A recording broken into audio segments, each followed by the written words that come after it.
Alright, guys. So today I'm going to tell the story of how I came to be prescribed Narcan. Now, I have a very extensive background with opiates. I had been prescribed hydrocodone, oxycodone, things of that nature since the age of 12. I had several accidents, dog biting my face, breaking my leg. This was back in the days when they handed out pain pills like candy. And as a matter of fact, that's how I came to know and love so many of my favorite drug combinations. One of them being hydrocodone, soma, and Xanax, as I was prescribed all three um, at one time, aside from other medications that I was also prescribed. But I quit taking opiates years ago. Now, unless you consider kratom an opiate, which it's kind of in the gray area, it has opioid tendencies, but it's not technically a genuine opioid.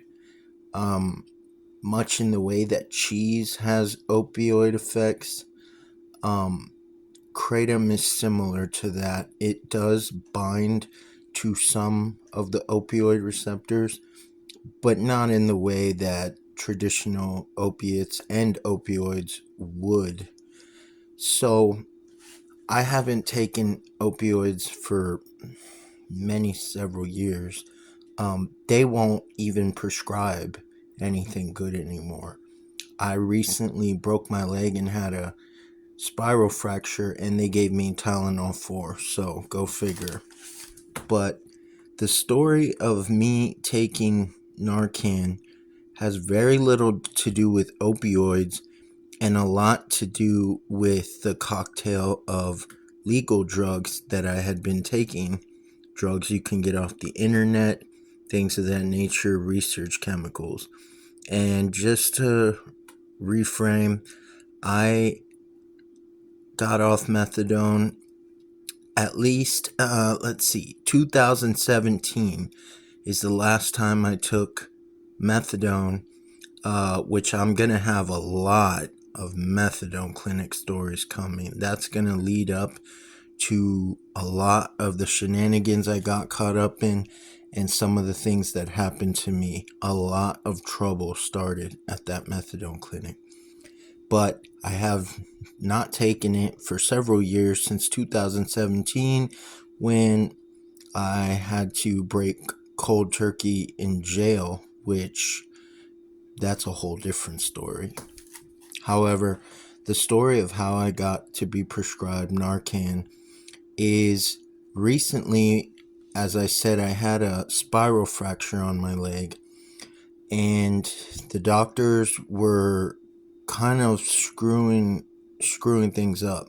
They weren't treating me the way they were supposed to. I wasn't getting physical therapy. So long story short, I ended up with a very severe skin infection on the leg that I had just had operated. It was so bad even that when I finally went to the emergency, they booked me right away and gave me a bed and started me on IV antibiotics. Now, me being addicted at the time to Phenibut, I planned ahead, of course. I took jars of Phenibut with me in my backpack, and I'm prescribed gabapentin and baclofen, but they didn't know that I took my medication with me to the hospital.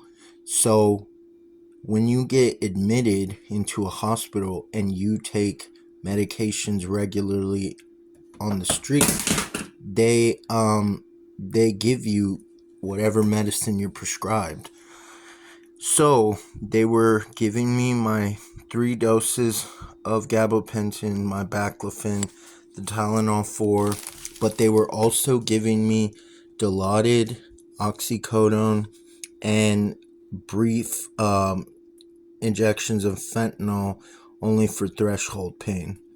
So when I first went in there and I was admitted, I told the nurse that I used to be on methadone and that normal painkillers don't work on me anymore.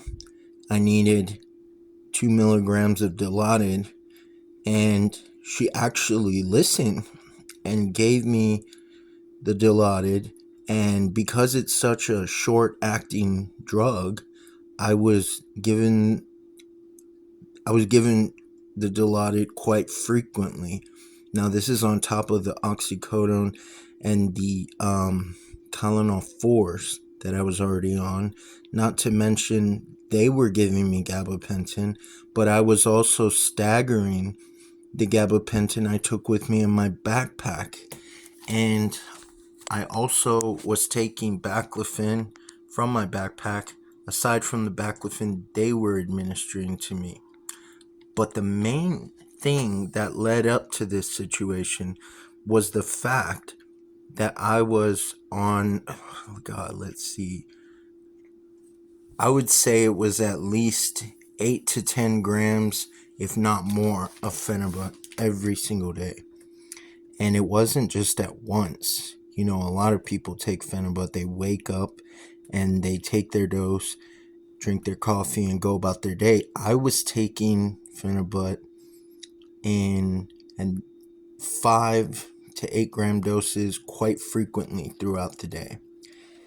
And so I went over there, and as they're giving me this medication, they have no idea that I'm on Phenibut. They have no idea that I have more medication in my backpack.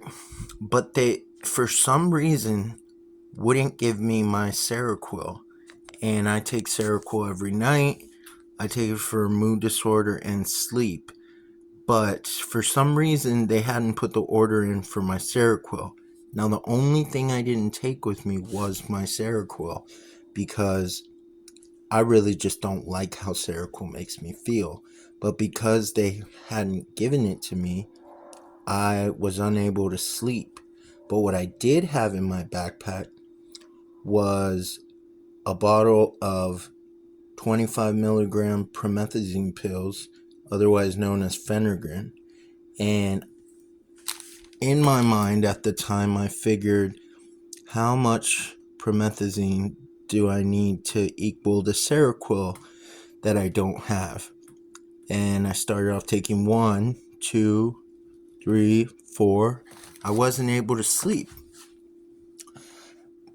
I have no idea how many I ultimately took, but I remember I dozed off to sleep. I wake up in a completely different room. There is nurses all around me. Then they are rubbing their fist on my chest. And I mean hard. The middle of your chest, there's like a plate there. They were putting their fist down on my chest and rubbing it as hard as they could to try and wake me up before they would start to Narcan me and possibly resuscitate me, pump my stomach. Now, on a side note, I have had my stomach pumped 4 times throughout my life. It is not a pleasant situation, but it didn't go that far, because when they rubbed my chest, I slowly woke up and they began grilling me on what did I take, how much did I take, what drugs am I on. And for some reason, I don't know if it had to do with my rights or the law, they wouldn't open my backpack. If they had, they would have found the answer to what they were asking. But they transferred me to another room. They cut me off from all medication. They were grilling me. They wouldn't let me move a muscle. They wouldn't even let me pee unless they were watching. And I remember the doctor came in and he said, they said, what do we do if he passes out again? He said, just Narcan him. And this made me furious because I wasn't on opiates at the time. I mean, they were giving me their doses of Dilaudid, Tylenol 4, the Oxy, but that is not alone enough to make me go into that deep sleep in the way that I did. It contributed, yes, but it was not the cause. The main thing that caused me to go into that deep sleep was the phenibut and gabapentin combination, along with some of the opioids. But I have a very high tolerance for opioids. So while they were giving me these opioids, it really didn't have that much effect, to be quite honest with me. Not to mention that kratom has similar properties to Suboxone in the way that it blocks out other traditional opioids. And that's a main reason why phenibut was marketed at first. It was like a replacement for GHB for bodybuilders to take when they go to sleep to have protein synthesis in their muscles to hit REM sleep, which is exactly what I was doing. I was in the deepest sleep, comfortable as ever. They thought I OD'd. Little do they know that I passed out like that every single night of my life. It's just that this time it's just so happened to be in the hospital. So ultimately, what they did was they cut me off from the opioids. They were watching me like a hawk. But what else they did is prescribe me Narcan and basically gave me unlimited refills to it. I'm prescribed these Narcan sprays and I have absolutely no use for them. I mean, if I meet someone who has a use for them, I'll gladly give it away to someone who might have use for them, but I certainly don't. I do not consume opioids anymore. And for some reason, when I go to the pharmacy to grab my medication, it tends to always come with a box of Narcan. So I kind of rambled on a bit, but that was the story of how I came to be prescribed Narcan nasal spray.